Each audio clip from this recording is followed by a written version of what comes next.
Oh, yeah. Very good. Okay, I'm going to call our Board of Commissioners meeting to order. Apologize for the short October 4th, 2017. length and the crowded conditions. Room 130 got booked, and so the county gets booted out of that in some of those cases. All right. If we can all stand, do we have a Patch on the shoulder. Yeah, I was gonna say.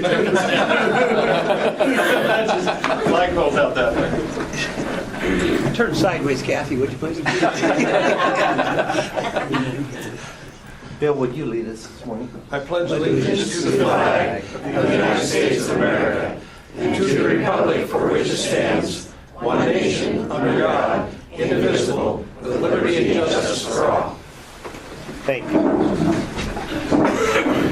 Okay, this is a public meeting. Generally, we have more than one TV here, a monitor to look at, but again, a few inconveniences. Awards and recognitions. I will go with you first, Commissioner Alfred. Could I upstage him only because he might leave? Oh, okay. Just be very quick. Well, because Under Sheriff Littlefield is here and he may go after the next one. But some time ago I received a call from Double M Ranches, deeply concerned about the movement of trucks on a road that goes through their property leading to the manufacturing plant in Stanfield. And they were very much concerned. I contacted our Roadmaster Tom Fellows and Under Sheriff Littlefield, and I got a call this week from Patsy Taylor, one of the co-owners of the ranch, thanking us profusely for our response. The problem was solved, and they're very, very happy with the response of those two county officials in solving the problem. So Great. I was just afraid Jim might leave. Thank you. Thank you, Jim. Problem solved. Okay, anything else? Nope. Commissioner Alfred. Well, this one is always a pleasure. You know, I received an email from Jim Littlefield that really related to me an event that had occurred, and I would like to further acknowledge it. I asked him if we couldn't acknowledge it also at a Board of Commissioners meeting. Is Caitlin Slett here? There she is in the back. Well, this pertains to Caitlin because she went to dispatch school, basic communication class at the Department of Public Safety and Standards. And not only did she go, but she excelled.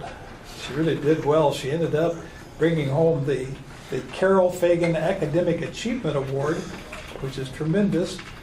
And that means that she was the #1 person achieving in that class. And that's notable, and we congratulate you for doing that. You bring honor to Umatilla County.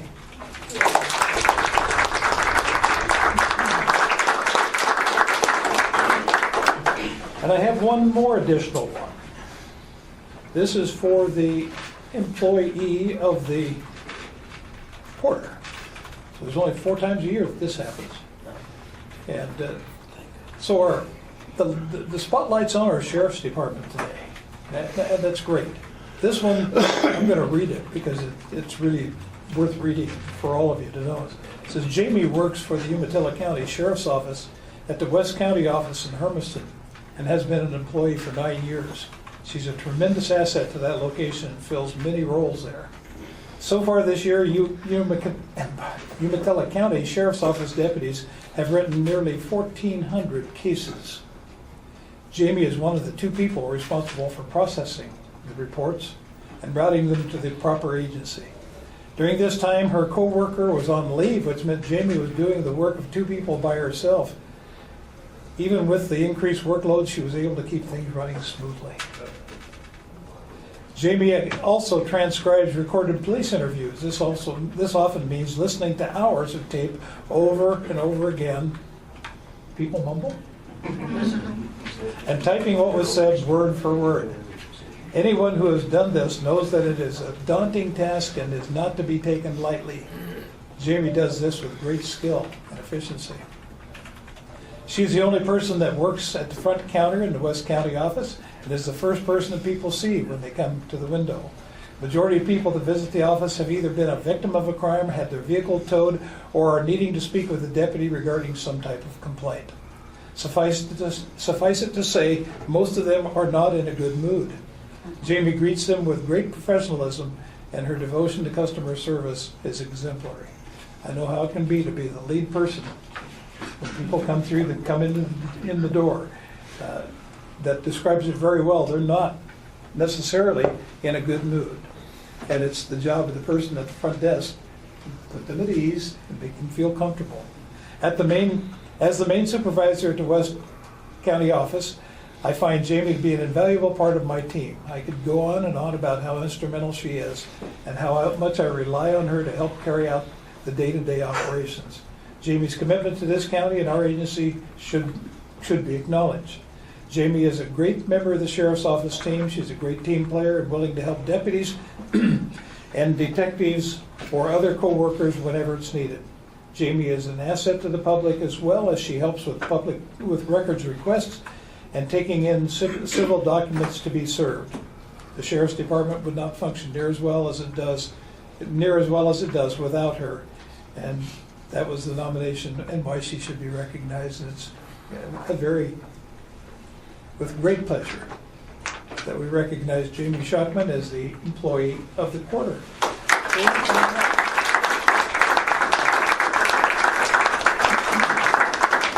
Congratulations. Thank you very much. And as part of this, you've been awarded 8 hours of paid time off. You just need to get approval from your supervisor before using it. This is a voucher that says that can be done, along with suitable for framing, a certificate of excellence for the job you do. We're proud of you. We're glad to have you on the team, glad to have you there. Thank you very much. And this nomination can go with it. And if you'll turn around, we'll get a nice picture.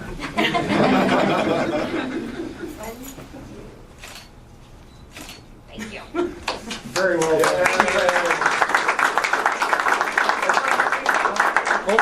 Oh, Jamie. Now,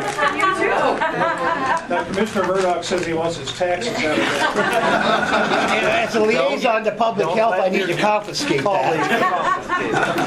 And I forgot to call on Captain Llewellyn had something else she wanted to say too. So, Caitlin, you need to come up here. You need to get before the group. Let's get a photograph. Is the Yes. camera still here? Yeah. We have a camera in the audience. And I would like to Several. have John and Karen to come up on, for come the on. picture. If we can all fit in here. But I wanted to follow up on what Bill said. And I am very proud. And I apologize. I forgot That's she was going to do this at the time. So I'm very proud and honored to introduce Caitlin.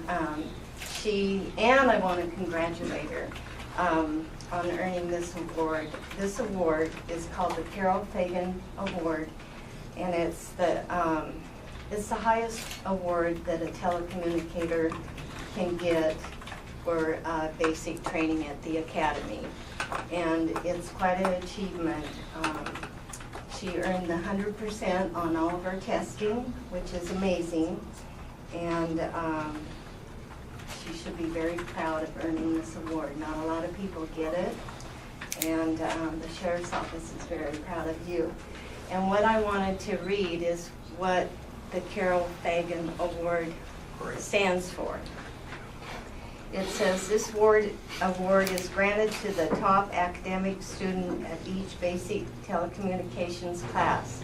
Carol was a communications specialist with the Eugene Police Department at Central Lane Communications Center.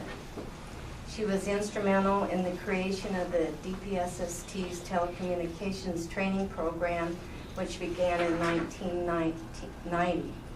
She served as an instructor at DPSST and also very active in the training program at Central Lane Communications Center. and that is a top-notch program. Sadly, Carol died in a car accident en route to work for an overtime shift in Central Lane in 1995. It was a tragic event, so the Basic Telecommunications Achievement Award is named in her honor to recognize her commitment to excellence to the public safety communications training. Carol, Charlene and Caitlin, Charlene White attended the academy together. We were told that they were leaders of the class, which we're very proud to say, and they represented our agency very well. Charlene gave the speech at the graduation, and then Caitlin was honored with this award, and so we're very proud. We did a good job on our hiring process that go around, and we're very happy. So congratulations. I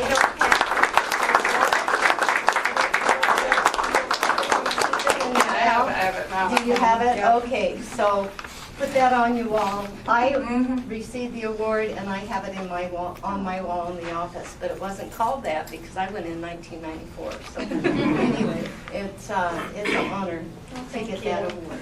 I'd like to add one thing. The telecommunicators class is 2 weeks long, and normally they don't ask for the color guard because it's you have all these agencies trying to work together and get their academic done.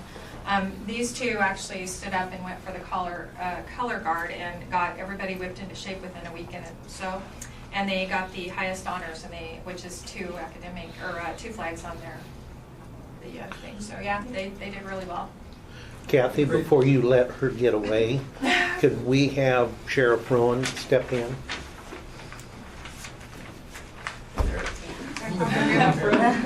Stand in room I don't know how you're going to This is a testimony to the quality of people we have working for the Sheriff's Department, also for the entire county. So we can be proud of all of you folks. Thank you. Go team.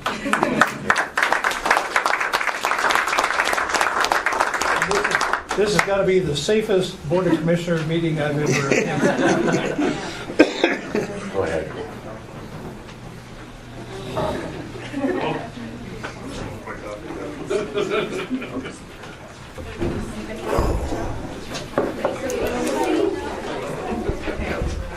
Okay, we'll go ahead and move on. There are some other thank you cards or some recognition. Commissioner Alfring, would you go through those? We continue to get a good number of cards coming in. Still some from the Don't Forget Our Junior show saying thank you so much. Each year the Umatilla County puts money in what's called the bump, which means that it helps to equalize out the bidding process, so that those who come later in the bidding, have their animals showing, being auctioned later in the process. Generally, it starts really high with the bid prices and gradually kind of works its way down like that. So the bump is intended to kind of fill that gap, and we do that every year. But these kids are really appreciative. The junior show, the Umatilla County Fair, and the Pendleton Livestock Show as well. We support those by bumping it. Here's just a few. I'm not going to read them all because there are too many, but here's just a few more thank yous that have come in. And if you've been in our office lately, you'll see that there's probably a stack about that tall of thank yous that have already come in. So it's great to support the youth, and to have them recognize it is even better. So thank you. Okay, anything else? All right, we have 3 sets of minutes that we need to approve today. One is an executive session. They're the August 16th, September 6th, and September 20th. Move approval of the August 16, September 6, and September 20, 2017 minutes. Second. Thank you. With those, all those in favor signify by saying aye. Aye. Aye. Motion carries. I'll let you deal with those. Do we have any additions, Wanda? No. Okay. At this time, if you'll look up here, we have 10 actually. We started out with about 4 and it continues to grow. But we are now at 10 items on our agenda. Mr. Chair, But Tom Roberts needs to leave for an emergency management meeting at 10 o'clock. Could we move him ahead on the agenda? we can do that, but I'm trying to explain something. Oh, go ahead. Aye. The items there, before we get into that and before we make the adjustments, this is a point in the meeting where public has a chance to have public input if you do not have one of these items that are up here on the agenda.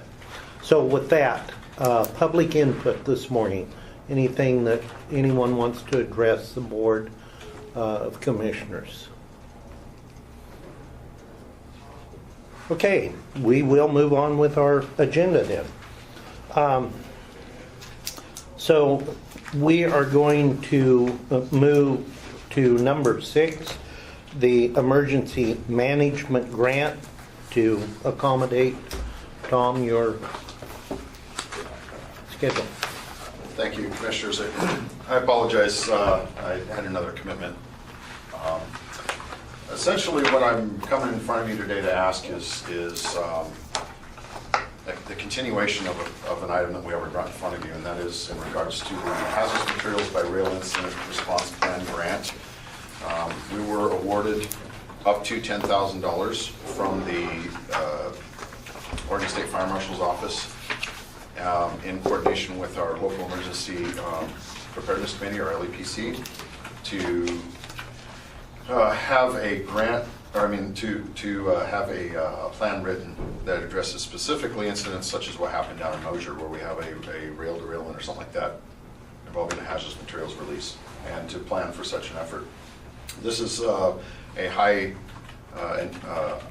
item of concern to Governor Brown, and this money was allocated direct from her through the State Fire Marshal's Office in coordination with the area LAPCs just for this purpose. We have worked closely with the LEPC here to fill out the grant request. We've already been in front of you and received authorization to go ahead and apply for that application. We've now received the award. For the sake of the audience, would you explain the acronyms? So Yes, I apologize for that. So our LEPC is our Local Emergency Preparedness Committee, and they are essentially an entity that is required by state law to perform actions governing extremely hazardous substances in high quantities within our county. Is made up of individuals mostly from local municipalities and agencies that have high quantities of these items, and essentially what they do is they help and assist me with the planning efforts for hazardous materials response to anything involving those items. So the Oregon State Fire Marshal's Office has granted us up to $10,000 through the LEPC to have this plan put in place, and any monies left over to potentially use for exercises or any other elements that we need to implement the plan. We will have an 8-month period to complete the plan itself, and an intergovernmental agreement has been sent to us, which I believe was included in your packets. What I'm requesting from the Board of Commissioners today is that we sign the intergovernmental agreement with the Oregon State Fire Marshal's Office so that they can allocate the funds to us.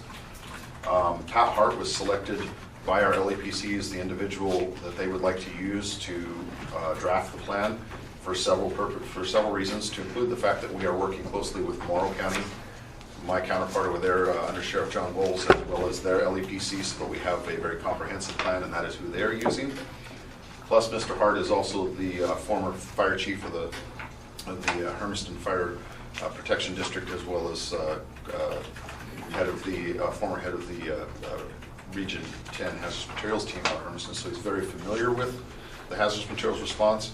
And finally, he also drafted the LEPC's emergency response plan, which is their entity-specific base plan. So he has familiarity with that. And per the The work agreement that we would be signing into, the rail response plan would be very closely mirrored to the LAPC's emergency response plan. So because of all those reasons, we strongly recommend that we just go ahead and go with Mr. Hart as the individual to draft the plan. And then finally, I would ask that the board would approve up front, so we don't have to come in front of you repetitively on this issue, to authorize me the capability to spend beyond my $3,000 on any item specifically for, and up to, not to exceed the $10,000 that would be granted us through this, towards this project, called the capability of invoicing on those expenditures. There's no match to this either, is there? There's not. So, This is basically cash for cash. Essentially what, as I understand it, talking to Chad Hawkins, we would probably end up just funding on an invoice and then sending a request for reimbursement, is how I believe it's going to work. And all of the law enforcement or public safety personnel are part of the LEPC? Many of them. We have myself participating in the LAPC as well as representatives from the Region 10 Hazardous Materials team out of Hermiston. And then intermittently we do see some of our law enforcement personnel and the Oregon State Fire Marshal's representative, who is a liaison between the Fire Marshal's office and the local LAPC. Terry Wolf is involved. And then we have a couple of other representatives occasionally from the state police as well. From the cities like Milton, Freewater, Pendleton, Hermiston, Umatilla, Stanfield? It's open to them to participate. It's whether or not they choose to. I know Pat Hart, he's eminently qualified to do this work. Yes. I'm curious, and I'm going to refer to fiscal and legal counsel to find out if we've taken the appropriate steps to enter into an agreement of this magnitude. Well, legally we can. We haven't, at this point, drafted a contract with Mr. Hart, but we can do that if the board wants to approve and it. under our fiscal policy, we can go ahead. We have the option of allowing our emergency manager to exceed that. I don't think that's probably, we don't normally do that. I don't believe certainly it would be beyond policy, and quite frankly, for a $10,000 grant, I can't see that being a big issue. Okay.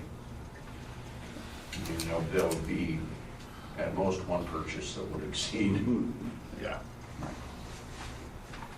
The contract will probably cover most of that, I would guess. Who is Pat the chair of your committee? I'm sorry, what? Is Pat the chair of the committee? No, Pat's unaffiliated. He's not affiliated. The chairman is Doug Payne from Good Okay. Shepherd Hospital. Okay, good. Well, he's a retired fire chief. I know Pat Yeah, well. I mean, there's well, no as question do I. about his qualifications. I just want to make sure we've gone through the proper procedures and steps Yeah. to do this. Yeah, for this dollar amount, you don't have to worry about going out for any type of bid. so. Okay. Other comments or questions? With that, I entertain a motion. Chair, I move that we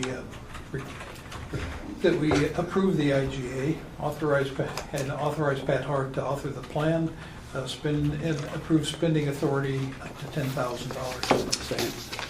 Been moved and seconded. Any other discussion?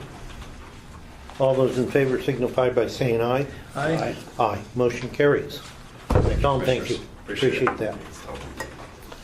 Okay, we'll go back to our regular agenda then. Road vacation petition. Did we have to do a public hearing? This is not, no, this is, that will come later. This is just basically to acknowledge the petition and then take action on whether you want it to refer to staff to move the process forward. Okay, and this is the portion of Upper Pine Creek. Landowners have filed to vacate a portion of that road. Staff report? I'll let Matt take care of that. Matt? Yeah, Matt with the Public Works Department. Yeah, we received the petition from Ron Stevenson, and I've kind of gone through the initial look through of it and kind of verified that it meets all the statutory requirements. And one thing I did want to mention was that in the petition it shows 9 tax lots as being affected. There is a total of 11. but it doesn't affect the outcome of the percentage. There's a certain percentage required to meet the statutory requirements for, I think it's 60% for the amount of budding owners that have to be in approval of it. And that doesn't really affect it. So the 11 tax lots in total. So we'll have to add 2, but other than that, we're just kind of waiting for you guys' further direction on it. Tom, comments on this? What are the reasons behind it? I wasn't in communication with Matt is taking care of all that work. Yeah, and on it, that's, so- yep, it's included in the petition itself. He's stated their reasons. Mr. Stevenson is here. Road is currently not maintained by the county. Vandalism, camping in the middle of the road, trespassing, regularly occurring from non-property owners. And, I've driven up there and there really is, for people to be up there, camping and things, there's probably no reason for that to happen. But those are the reasons that they had stated that they'd like to look into it. I would comment though, as far as the road maintenance, we do grade that road once a year. I mean, it still gets graded once a year, so, Okay. Any snow removal? no. No. I think if What's the terminus of the road? Where does it end? It ends, it kind of dead ends up. It's in, let me go to that. It's kind of, it's in a, there's a gate up there and it's locked and it's virtually the start of private property, but it's in, At the lock So gate. it dead ends into private property. Well, at the locked gate, it actually goes down into, that's where it goes down into Meadowwood Speech Camp and some other private property, some private landowners. However, there is a legal county right-of-way that heads straight north of this road and connects to Highway 204. So we do have right-of-way that does exist kind of shows you that potentially could be built into a just kind road of dead ends out in there. some future date that would connect to Highway 204. So the road has the potential of being a through road and having that connection at some point.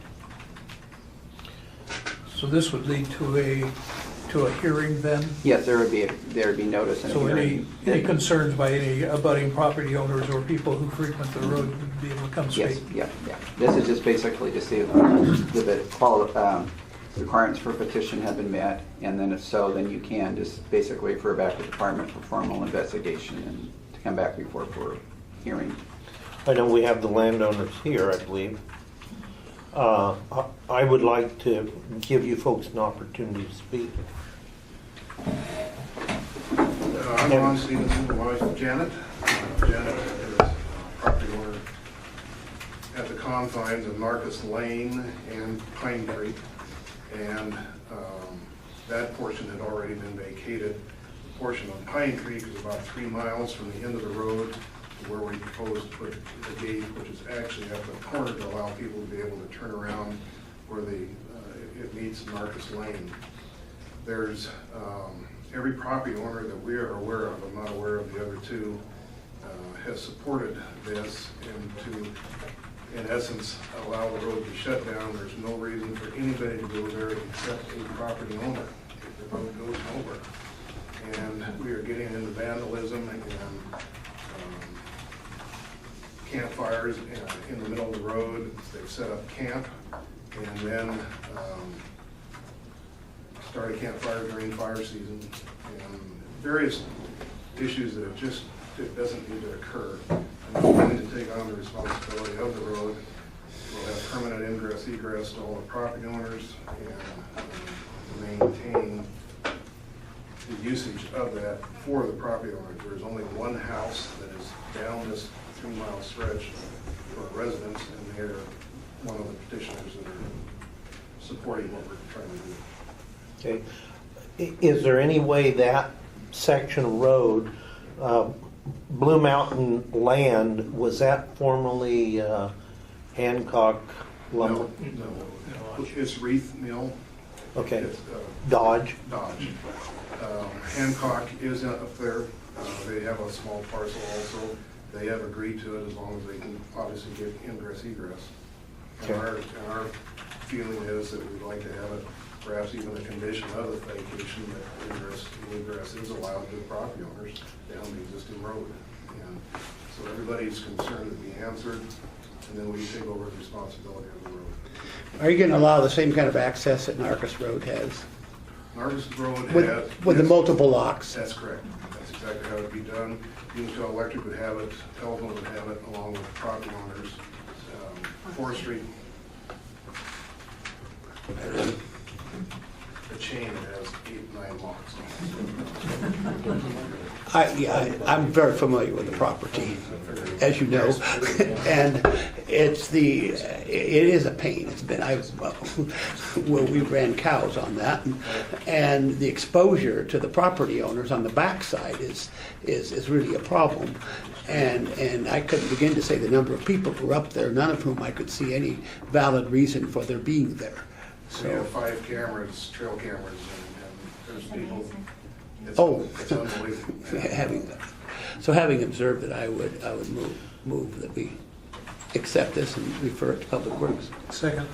Okay, it's been moved and seconded. Is there any further comments, discussion? I'll bet our sheriff's department is happy to see a locked gate. You don't have to respond to some call, maybe. So, well, hopefully, what we ask is, if a residence up there decides to alarm their house or facilities, then that we somehow have access as well. okay. I assume it's Brocker's cabin. That's correct. Okay. So as you well know, this will have to go to a public hearing. So there'll be another. Any other comments? Do we have a motion and a second? We did. You have it? Yeah, that's what I just said. Yeah, seconded by Leffler. All those in favor signify by saying aye. Aye. Aye. Motion carries. All right, thank you for being here. Okay, the local improvement district petition. This is another road issue. This is another mad issue. So I am ready for a staff. Okay, so yeah, there was some petitioners that came forward asking for Lloyd Road to be improved, to be widened and paved between Highway 207 and Minnehaha Road. And their petition was complete. We went over this kind of the same situation. There's a certain percentage of abutting owners that need to meet that requirement, and they've met that requirement. There was a couple stipulations with this certain one. There was a few parcels that were under irrevocable consent agreements. So they in fact didn't sign the petition, but because they're subject to the irrevocable consent, I believe they're counted as a yes vote. So that was included in those percentage calculations, and it was fairly default. Yeah, by default, and it was fairly close. I believe it was around 70%. It has to be 60. So Okay. Other than that, there was the property owners right immediately adjacent to Highway 207, right as you turn onto Lloyd Lane. They own property on what would be the left side of the road, the south side of the road. Their contribution would be deeding the county that ground, because that portion of Lloyd Lane isn't actually legal right-of-way. There is no existing road right-of-way for the portion that runs east-west. So that would be their contribution, is making that road legal right-of-way by deeding us that ground. Okay. And they would go on the value of that piece of ground. Right. Okay. Other comments, Tom?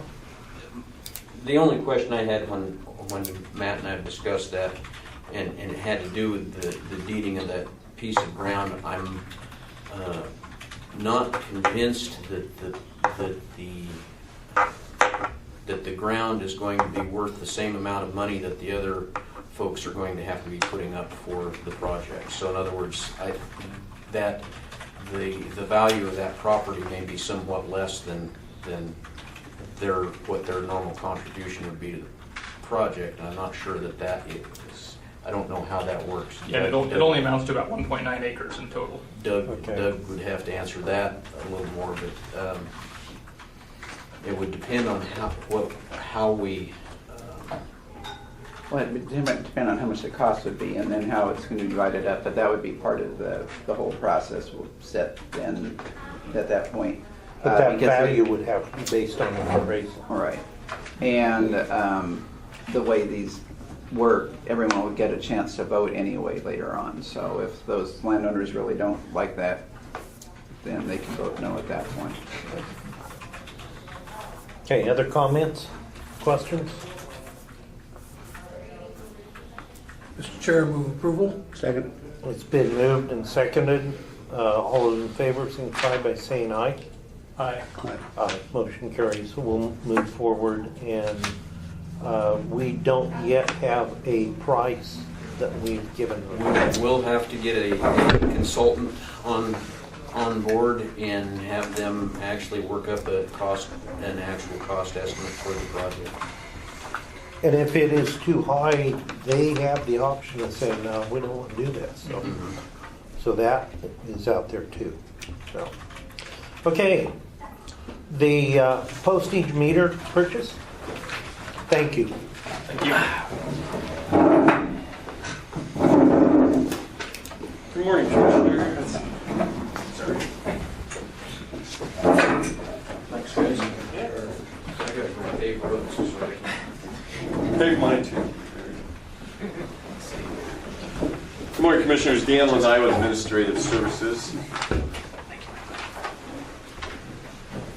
The postage system that we do, the mailing for the county, the lease expired about a year ago, I think it was, and we've been, 5-year lease is how most of those items work, so we've been continuing paying on that 5-year lease, which is a little over $500, I think, a month on that. And the machine, on a daily basis, it's wearing out, so it's always, we're having constant trouble with it, which means my staff has to have to take more time to work with it and to fiddle with it and to get things working. So it's costing us labor. Plus, at over $500 a month, we basically, it's costing us more if we continue for the next 5 years of over $8,000 more than to go buy a new one, which works, actually, by the way. And the new one is a faster machine, too, on the same side. We went out for RFP, and we had 2 bidders respond, Pitney Bowes themselves and Pacific Office Automation. They're both Pitney Bowes machines. The one that the Pacific Office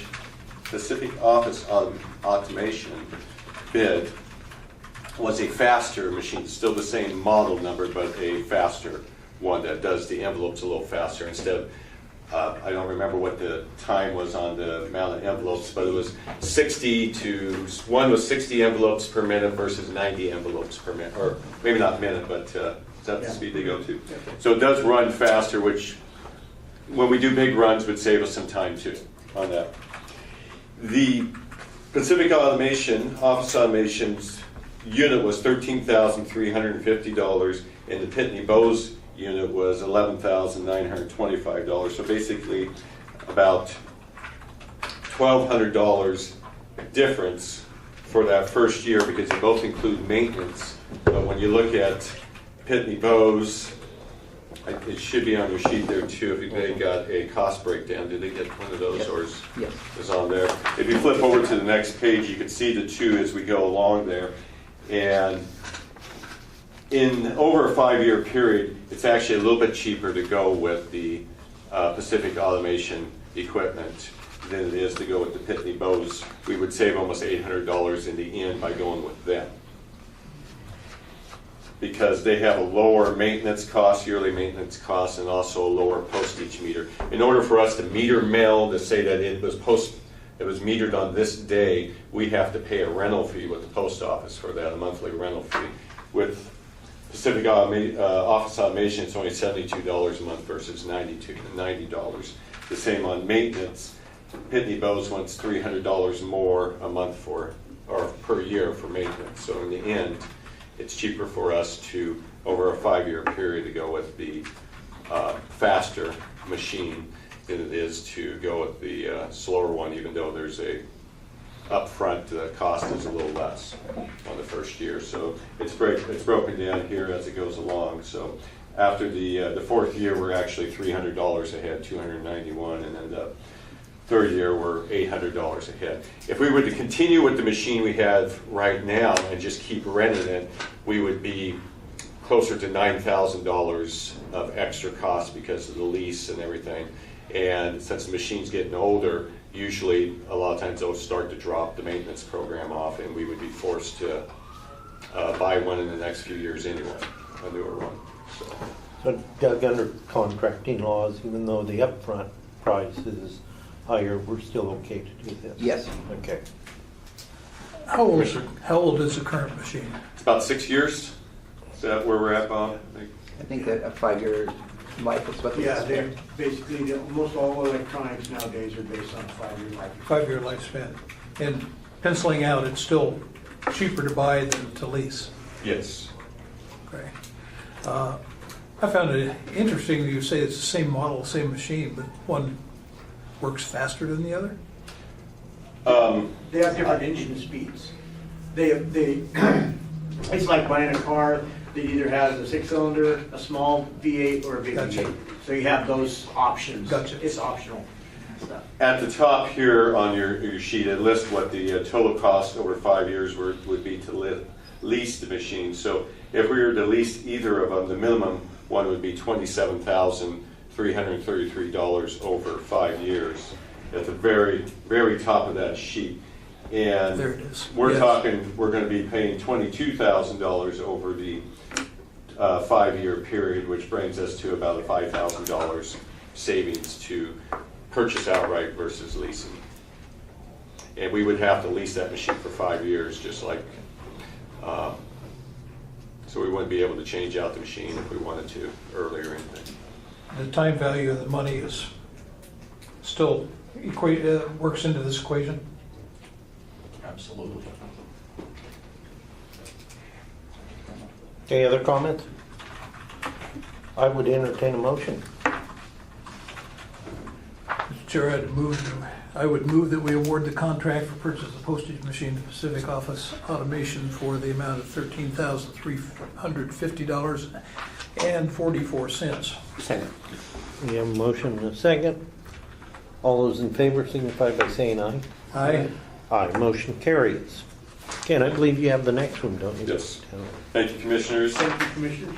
Thanks. The next item is replacement of the sidewalk in the front of the courthouse.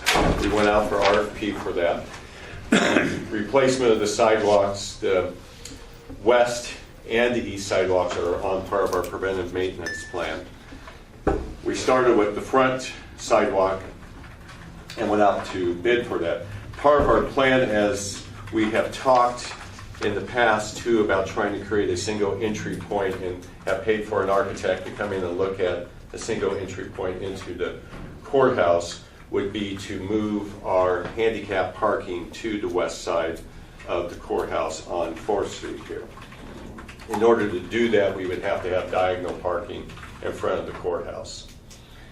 The plan on replacing the sidewalk, if we're going to be completely tearing out that sidewalk, now is the time to go ahead and change it up to match what our long-range plan is to make a single entry into the building. This shows one thing when we go to apply for grants for that we were serious about this. We already did step 1, providing the ability to have handicap access to the front of the building. The second part on that is, even if we don't eventually go to the single entry, we're still providing more parking spaces in front of the courthouse, a new sidewalk.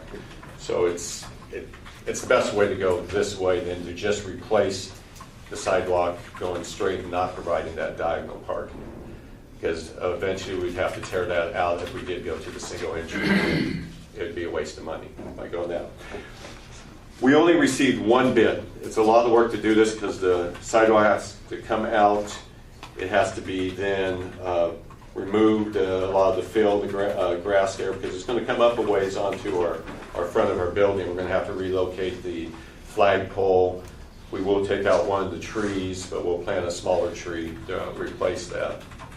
Removal of the tree is not included in this. That's something that we would do on that.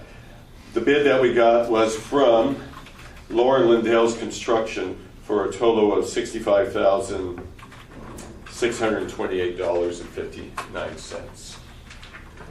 We originally anticipated about $40,000. We were thinking that our staff was going to do the work, and that's why I originally had a lower number on there.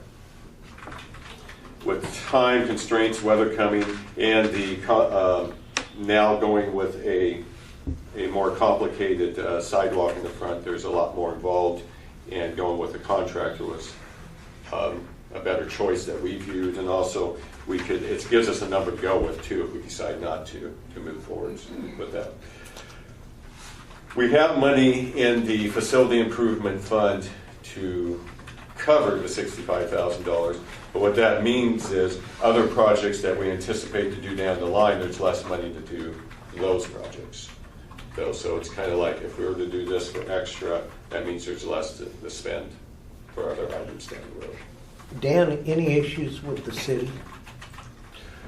Mark has been talking with them about permitting and doing that. He's been in connection with them. They haven't said anything that says or throwing up any flags.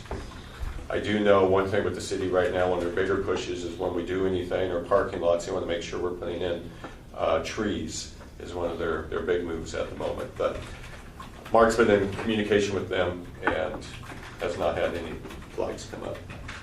Mr. Chair? Yeah.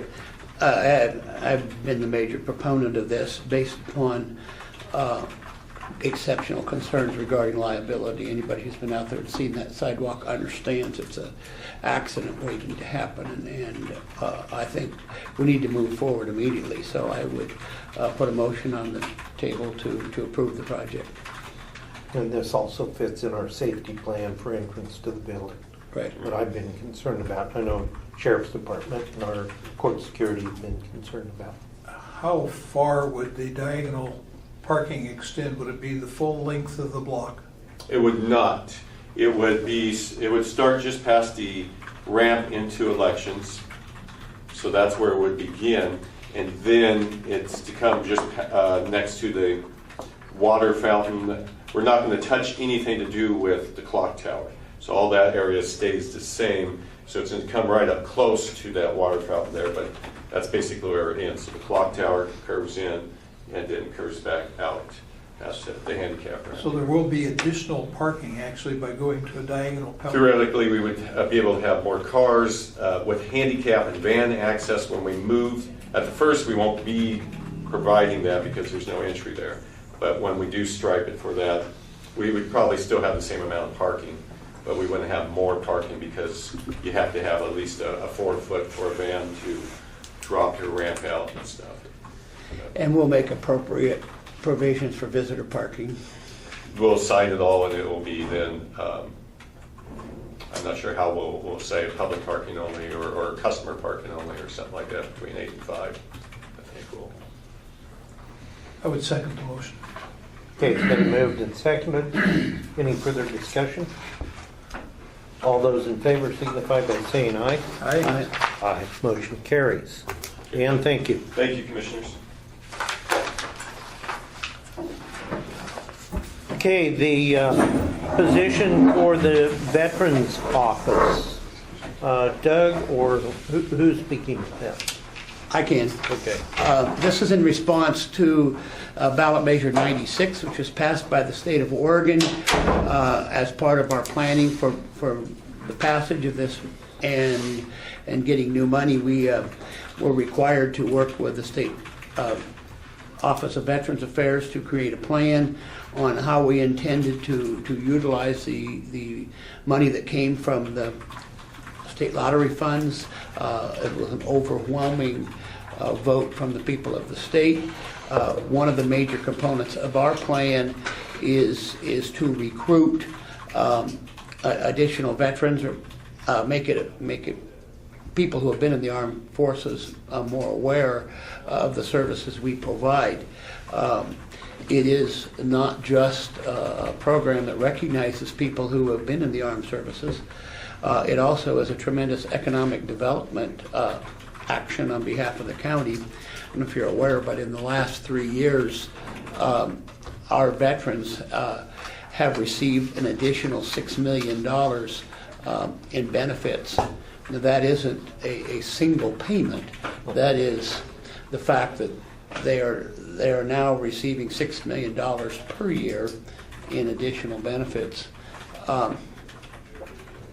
And certainly people who are deserving, but also it is, I can't remember, I came up once with a figure, it's comparable in a way to a number of new jobs in the county, because suddenly these people have income that have been kind of getting by on very little. So I think it's a half-time position, but it will do a lot towards recruiting and making people aware of the services. So. Is the $6 million just in Umatilla County or the entire state? No, Umatilla County. Wow. That Huge. creates additional jobs. There are huge benefits from, and they've been displayed. The figures are enormous in terms of what's happened on behalf of veterans in Oregon because of an accelerated effort to provide them with the benefits that they are entitled to. Other comments, questions? Mr. Chair, move approval. Second? Been moved and seconded. All those in favor signify by saying aye. Aye. Aye. Motion I'm carries. so excited I tried to sign for you too. Okay. All right. Our Director of Health, Jim. Morning. Every 3 years, the Oregon Health Authority requires all local health authorities and county health departments to undergo a triennial review. This review is a comprehensive look at all state mandated programs that are operated by those local health authorities. And we underwent this triennial review looking at 14 programmatic and administrative areas of our operation of our health department in July. This week, we received the formal notification of the results of that triennial review. Needless to say, between July and now, I've been working closely with the Public Health Division at the Oregon Health Authority to address the findings of the review. I characterize the review under my philosophy of that which doesn't kill us makes us stronger. The Public Health Department, no, sincerely, the Public Health Department here in the last 3 years in Umatilla County has, as we know, undergone a lot of transition and changes and turnover in positions at all levels within our department. I would say as a result of that, a number of things that we should have been doing better fell through the cracks because of the transition, because people were doubled up and doing 2 and 3 jobs at one at a time. Sometimes issues of primarily documentation of certain activities didn't receive the full attention and benefit that the state requires. So there were a number of findings. I think if you look at the summary of the report, you'll see that we have addressed virtually all of those findings already. The letter, in fact, is a few days out of date, and there are a few that have been resolved since the letter was, since the report was posted. You'll also find in there some short synopsis or appreciation or of the findings, descriptive findings of each program, and I think you'll find that in general there was a high degree of appreciation for the work that is being done by the department. So the report, although there are findings of deficiencies which we've addressed, the report is not completely doom and gloom. The third section of the report are some recommendations. When they do these triennial reviews, the county, the local health authority has the choice, if you will, to undergo just a review to look just at issues of compliance, or a more thorough quality improvement review to look at things that, although they don't fall under the area of regulations or required actions, would benefit from external review to see how we could do things better. I opted to go for the full quality improvement, and so there are a number of recommendations which are attached, which we take seriously and are working to implement, because we want to be the best public health department that we can be. So the health authority folks that we've been working with are available and willing to organize a meeting to go over in detail the findings of the report, should the commissioners wish more detail on the individual findings, or if there are questions, of course, I'm ready and available and happy to answer to any of those. Yes, I have participated in surveys, health surveys at the hospital, where they judge the services and so on that are done. There have been occasions that the auditing company or the auditing agency seems a little overzealous in what they are asking for. Did you find any of that in this that maybe could be referred back up to those who set the regulations to change them? I did have some reactions. It was a bit overwhelming to have 14 programmatic reviews, each of which has its own methodology, and there were days I felt like a boxer who was just too foolish to take a fall. Because each day somebody new would come in and sort of beat up on us. Yeah. But I think it was a good review. There were a few of the findings which then I asked for assistance in resolving, and I must say I wasn't particularly impressed or overwhelmed with the quality of the assistance coming back. I feel that as someone who's done a lot of evaluations during the day, you shouldn't tell someone to do something that you can't then build their capacity to do. But we've worked through those. So those reactions, we've already had some dialogue around that. The health authority is, in fact, doing an overall review of the triennial process. So I would, harsh but fair would be my assessment, and I don't take issue with any of the individual findings. I think they're all very straightforward. Okay. The Oregon Health Authority is going in a process of transition at the moment, as you're well aware.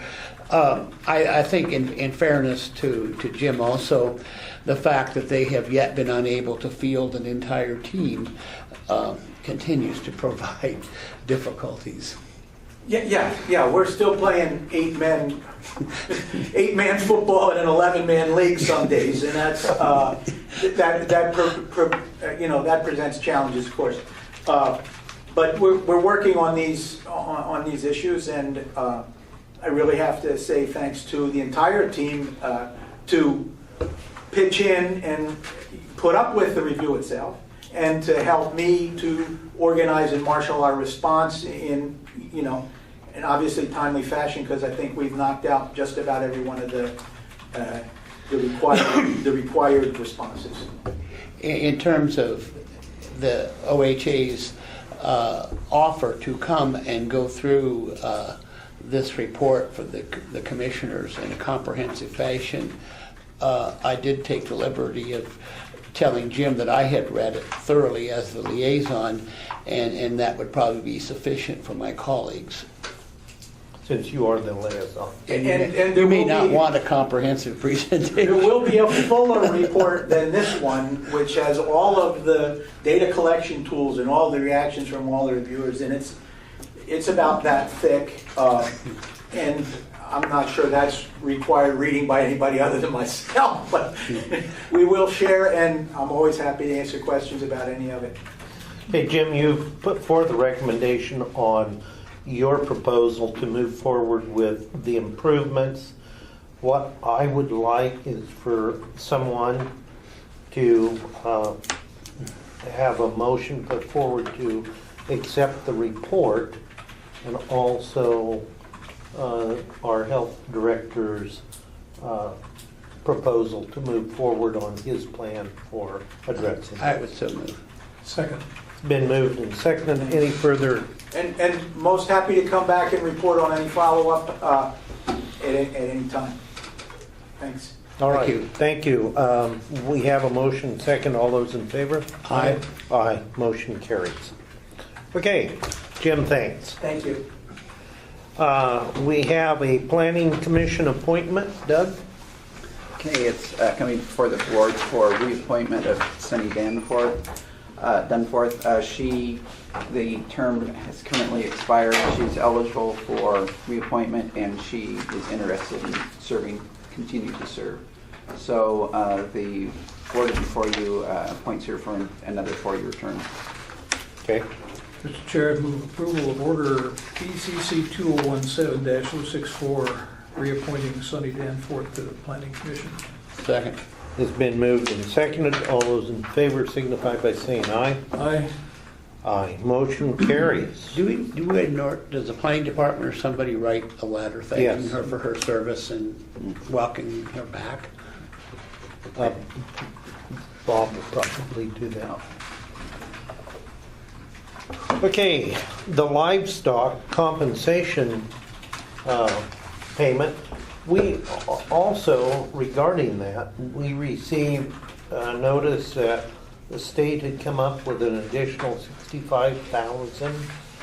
Umatilla County's share of that was just a little over $19,000. Oh, it'd be nice to see that. So, is that No, this is really actually 2016 livestock losses that was Okay. approved back in the January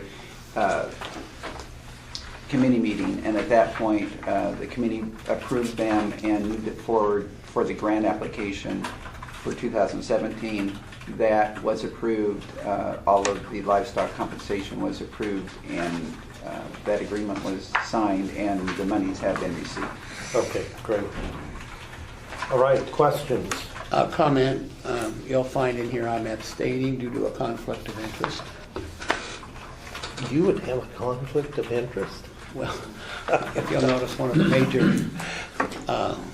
recipients is the Cunningham Sheep Company, of which my son is overseeing their compensation. So with that, I would entertain a motion on that Chair, order. I move we adopt order BCC 2017-065 and sign the payables. I will second that. Any further comments? All those in favor signify by saying aye. Aye.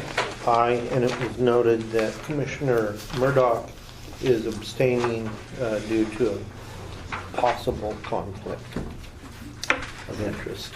And I'm going to take it, it's after 10, I'm going to double check there aren't any more proposals. Okay. The next issue is the proposals on an SUV.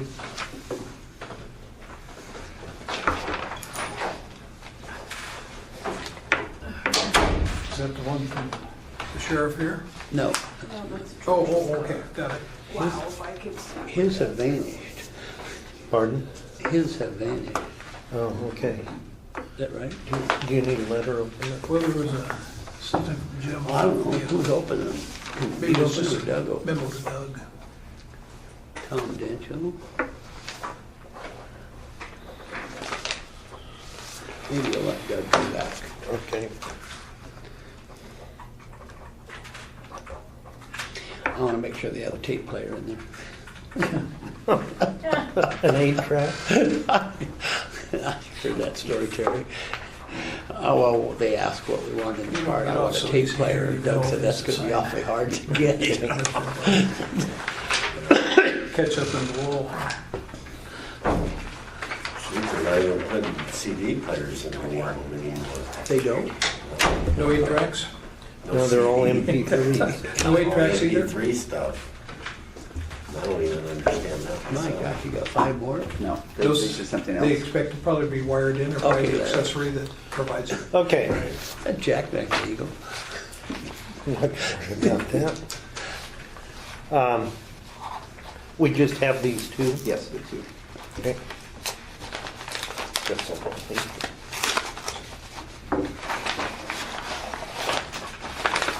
Okay, this proposal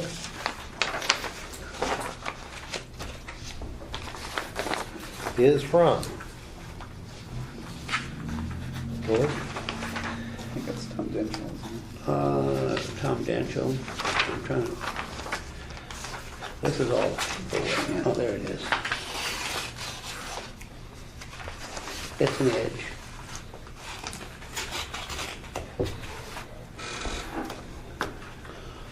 You're supposed to hold that to your forehead and say that the great Carmack says.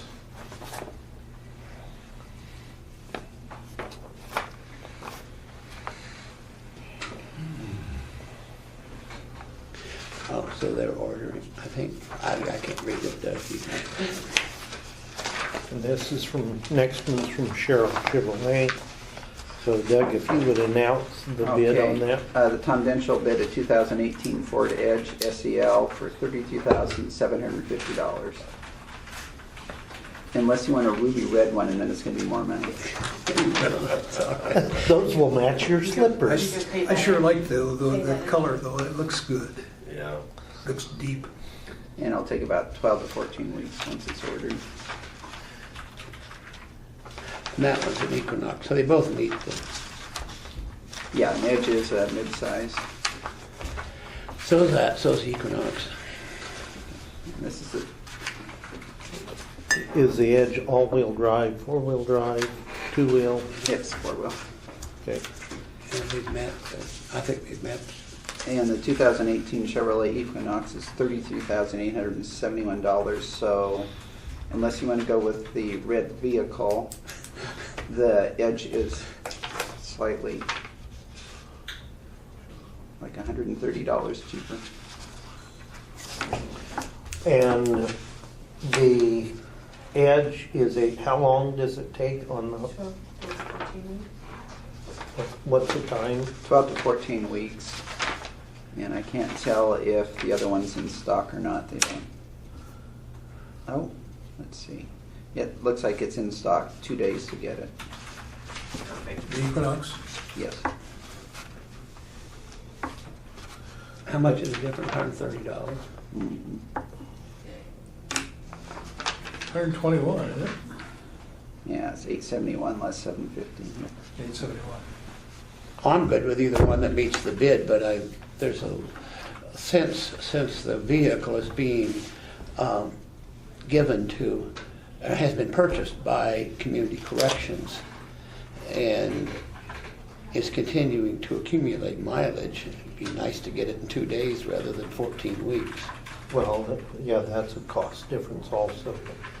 Part of the bid specs were on delivery time, I believe. Yeah, I'm double checking what they got in there. And that's a lot of advantage to 2 days versus 14 weeks. Are you nodding, Robert? Are you nodding or shaking? Neither. Get passive. I'm listening. Yeah, delivery date shall be taken into consideration before awarding the contract. Yep. We generally put those in our bids, so. So, I would entertain a motion. Move to approve the Equinox. I'm bet that you do it. Okay, I will second that. All those in favor signify by saying aye. Aye. And that is based on delivery date being 2 days as opposed to, 3.5 months. 3.5 months compared to the $120 difference. bid specification. All right. Okay, with that, do we have an executive session, Doug? Okay, we'll go into commissioners' reports. Before we do, we have one person left here that has not presented. Survivor. A survivor. Did you have anything you wanted to bring before the board? If you'd introduce yourself? My name is Jane McCott-Skinner, and I just come to listen in on the issues that the county is working on. I'm actually going to be running for Congress to represent this district, and so wanted to listen in. I'm going around to different council meetings and kind of commissioner meetings and meeting with folks and just trying to make sure I'm more familiar with the issues in the area. I'm in Central Oregon. Okay. So which district? The second congressional. second. Okay. Yeah. I thought that's what you said, but I wasn't. I didn't hear exactly. So, thank you for being here this morning. Hope our agenda was sufficiently exciting to merit that trip. And I very much appreciate, let me just say, that the process you're running. I've served at the local level and just appreciate very good process and dealing with local issues. So thank you. Would you be willing to share if you're a candidate for that district, Republican or Democrat? That doesn't matter. I'm just for information. That's always the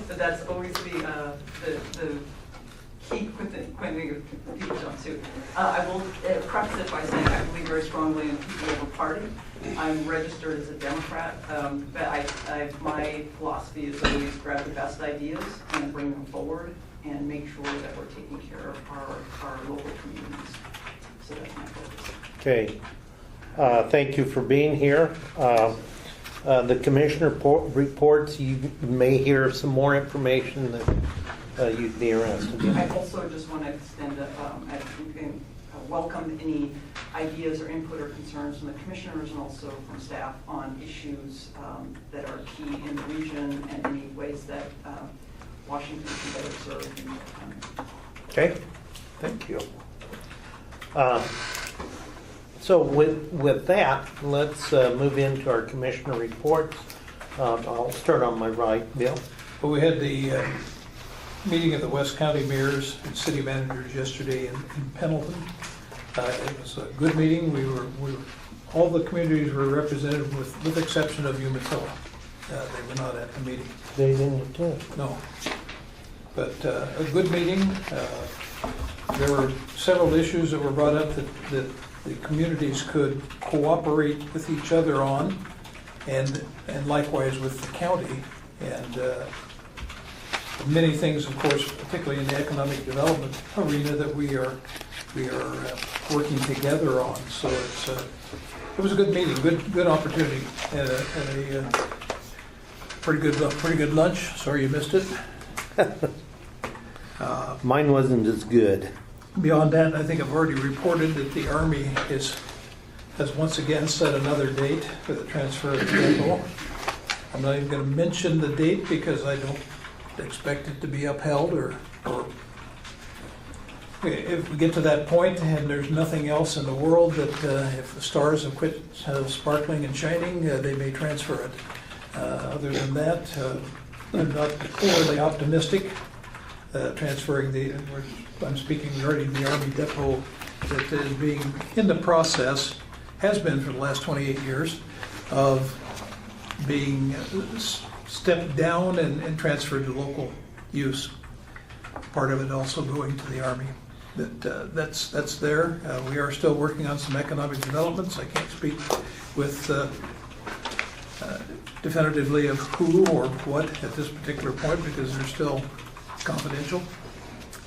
But they are moving forward. I understand we have 2 applicants for the economic development coordinator position. 5 or 6, isn't it? I think there's 7 now. Up to 7 now. Wonderful. I spoke with Mark, assistant manager. Morgan, thank you. One of those blank moments. Yesterday about serving on the selection committee, and he's very willing and excited to do that, actually. So, good. That's all I've got.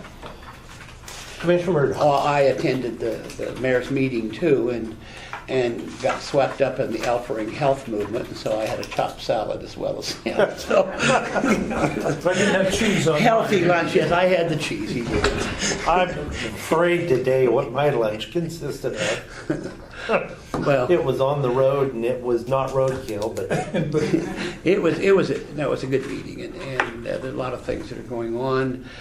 They did reference, I can't remember, was it part of the formal meeting or beforehand, but Mayor Drotzman indicated that they had heard and adopted a report from a consultant regarding the management of EOTech and the convention center, and he thought perhaps it's an issue they might want to take up with the co-owners. So I thought that was a good idea too. I'm actually planning to have lunch with Mayor Drotzman next week, so maybe I'll have more information on the management plan. The other thing is I just want to express public appreciation to our legal counsel and our director of tax and assessment who have provided a leadership role in our recent SIP negotiations and who attended the Business Oregon meeting in Portland Friday, and both SIP proposals were adopted and are moving forward. So I talked with Scott Stanton, the chief of Fire District 1 yesterday, and he advised me that there is already work going on at the Westland Road site. They're digging and preparing foundations there already. oh, No, it's okay. They can proceed once they've made application. yeah, no, that's It's going in a hurry. that's where we want it. Yeah, Amazon. Amazon. Yeah. That's, The data center at Westland Road, so they've already broken ground to begin on that. I assume it's now official and no longer a secret. that's not the city. That is correct. No, it's a district, fire district, Scott Stanton's Fire Oh, District okay. 1. Okay. But it's public now. It's Yeah. Yeah, it's public. No longer secret. So pretty exciting. Okay. And you know that I'm going to the Gobi board Yes. meeting Yep. Good luck. in lieu of a root canal.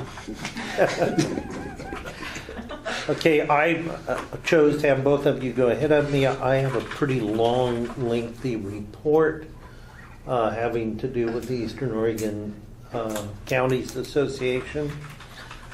Before I get into that, this afternoon I have the Walla Walla Valley and Peel meeting that I am board member on that, so we'll be going to that.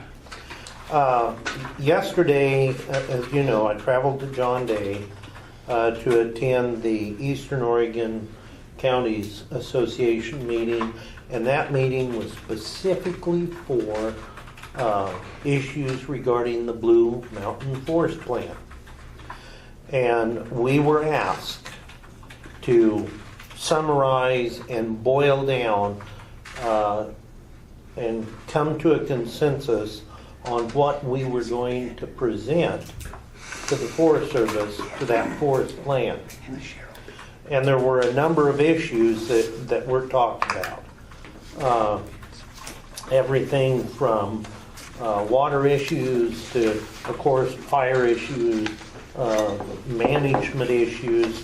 We did have the supervisor off the Malheur Forest in attendance. We had also the one of the timber managers from Boise Cascade. Those were the other individuals that were not county commissioners from those Eastern Oregon counties. And all the Eastern Oregon counties, Malheur, Union, Wallow, Baker, Harney County, Grant County, and of course Umatilla and Morrow County were all in attendance. There was a lot of anger and angst over what has been going on. In the last meeting that we had with the Forest Service, we really pushed, and I've had conversations, as you know, with the regional forester, Jim Pina, that we need to have U.S. Fish and Wildlife, and we need to have NIMS, National Marine Fisheries, at the at the table because they're the ones that are the stickler that never get involved, that the plan goes back for review, and they always squash whatever we come up with. We also are talking about 4 main changes in that plan. Wallow County has asked for some pretty dramatic changes in grazing management on stubble height. Some of the wording, they're going to put together a synopsis and have it broken down simply on the changes they want. They want that stubble height requirement reduced. Some parts of that were up as high as 12-inch stubble height on grazing. They want to make sure that that doesn't lock out permittees so they can't utilize the land at all. The other issue was 3 separate plans. It was noted that the Blue Mountain Forest, all 3 of them, the Umatilla, Mount here, Wallow, Whitman, they have different elevations, they have different climates, they have a number of different species and subspecies for vegetation. We go from dry forest to cool, moist forest, and they've talked about the management issues and the change in those. And so timber, mallet management, and a balance on those 3 separate forests. In other words, they were asking that the plan doesn't categorize all 3 forests the same. They want 3 separate plans. And they were very adamant about that. On the timber management, they want a balance on the income, especially when it comes to either getting timber receipts or those counties that are getting the cooperative programs. Well, the name has slipped my mind right now, but some of them, all the timber receipts go back to the Forest Service. Some of them, the programs, a quarter of those receipts go back to the counties, and they want some consistency in that. The other big issue was consistency across the different forest districts.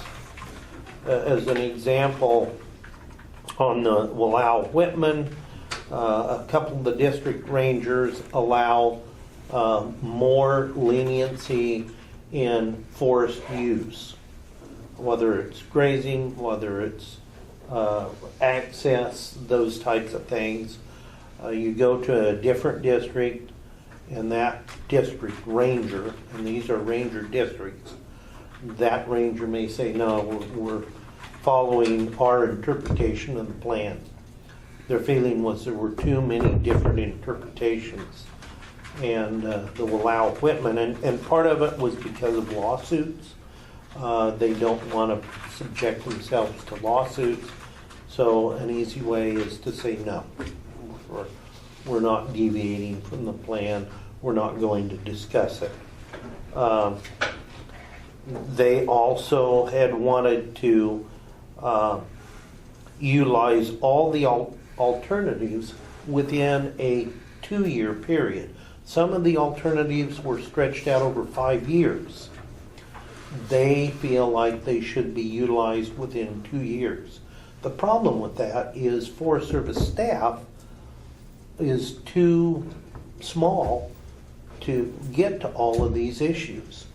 So with that, that's going to come to a congressional ask on more money. And that's going to be kind of up in the air. The timber harvest, vegetation management, they wanted that based on vegetation growth, timber growth, and compared to the limitations put on logging due to the fact that a lot of timber growth was far exceeding the amount of harvest, thus creating disease and other issues within the forest. And as an example, the Walla Walla district, the Washington portion of the Blue Mountain forest up in the Dayton, Pomeroy area, Tucannon area, those were cool, moist.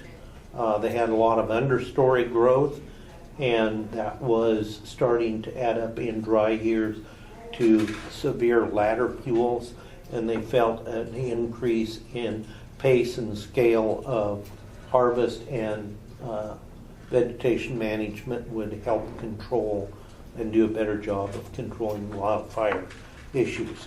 The last issue was travel management, and that was to work on travel management with timber companies, with permittees, and have a consultation process by which they can have a chance to explain why they need to get into certain areas, why roads should be open and not closed. So it was simple. It'll take consultation. It'll take discussion. And we're waiting now to hear from the Forest Service on how they want to utilize, set up a meeting, and have the Eastern Oregon counties present these requests. Questions? Just describe stubble height. Okay, there's grass and there's woody browse. And depending on the riparian area and whether they have species of bull trout or species of salmon, that determines through NIMS, through the National Marine Fisheries and U.S. Fish, that determines what those watersheds will face for regulations on permittees going in. If they go in and measure, and there was a difference here, they wanted it based on basins, an entire basin. I know. The group is asking it to be based on units, permittee unit areas, not basins. So as an example, if somebody, a permittee, has cattle in a unit on the Whitman over in Wallow County, and the stubble height would say grass, not woody browse, but the grass along a riparian area gets down to 4 inches, all permittees will be forced to be taken out of that entire basin, not just that watershed area. And that could have some devastating effects, because one unit may have a 4-inch browse, but another unit may have 6 to 8 inches dried out, and it's a tremendous fire hazard. So there's a lot of issues related to that size browse. The woody browse, so much per square acre, so that it gives shade to those streams with that fish habitat that they're trying to protect. Some of the streams, springs, and creeks don't have, especially down in the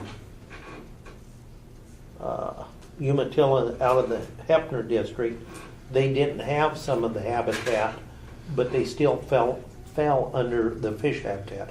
They still fell under the requirements of that stream riparian area stubble height. So what is woody browse? Is it That's grass a that's brush. come up and died? No, that's a brush along, woody browse, and you have grass. They'll go through and browse on bushes and shrubbery and buckbrush, and had to have that buckbrush. And so those are issues they're looking at. Well, I assume they were expressing concern about trying to reduce the fire hazard. Yes, and that was a big issue. Along with the timber management was taking some of the standards out of recovery and salvage, getting in quicker and salvaging timber, so that timber isn't lost to rot and they lose the total value of it because it's dead and been harvested, died from the fire, and then they get no good out of it. Well, there's a pretty good article in the paper this morning about the damage to the air quality. Did you see that? And that didn't even come up in Really? in any of this. So I mean, it was pretty significant this summer. Well, was much given to the harvesting of healthy timber. The new little trees that come up tend to offer a lot more opportunity for fire than the big trees. In fact, the big trees thrive a little bit better when some of that undergrowth has been burnt out. and this was talked about under the vegetation management part of it, being able to go in and thin and do prescriptive thinning to those areas. Forests are an awful lot like water. There are an awful lot of interests who have to be taken into consideration in the forest, same as with the use of water. I'm glad you got it. Not all the commissioners agree. Can you imagine that? Grant County has been working with collaboratives, and they feel that's worked better than some of the other plans. Some of the other counties that have had that, especially Baker County, were totally against it. They didn't want to be involved in any of this type of process.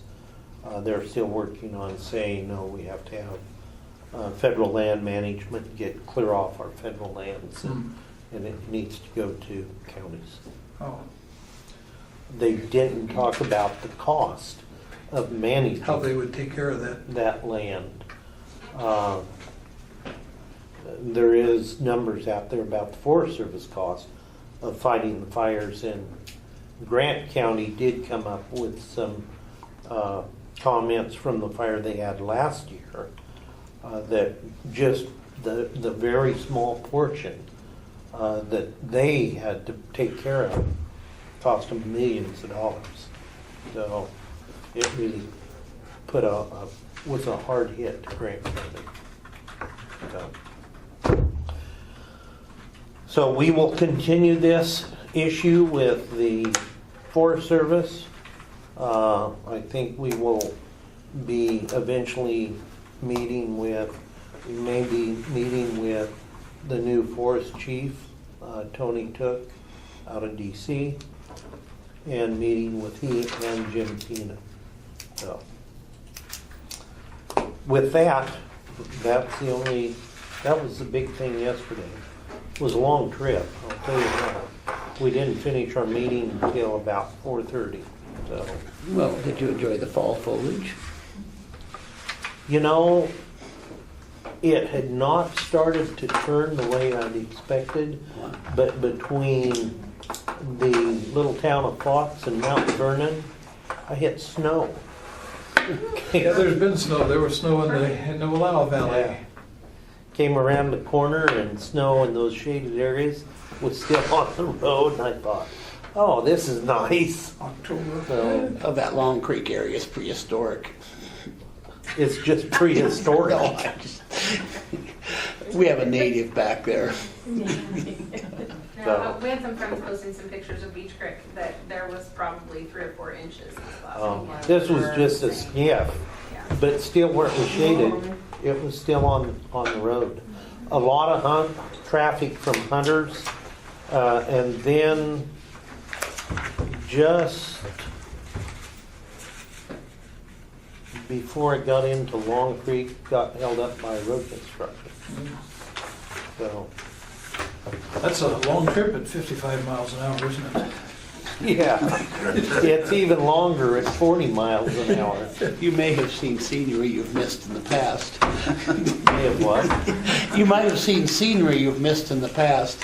I don't know, I've made a lot of trips to Enterprise and Gondale on this forest stuff. So, We once hauled a load of livestock to the Midwest, and I called Donna to tell her about the Continental Divide, and she said, well, you've been over it 25 times. I said, never at 10 miles an hour. yeah, I don't know how many times we've been over that. It's last summer back and forth. Are we done? Is there anything else for the good of the order? We are adjourned. Thank you. Judge, say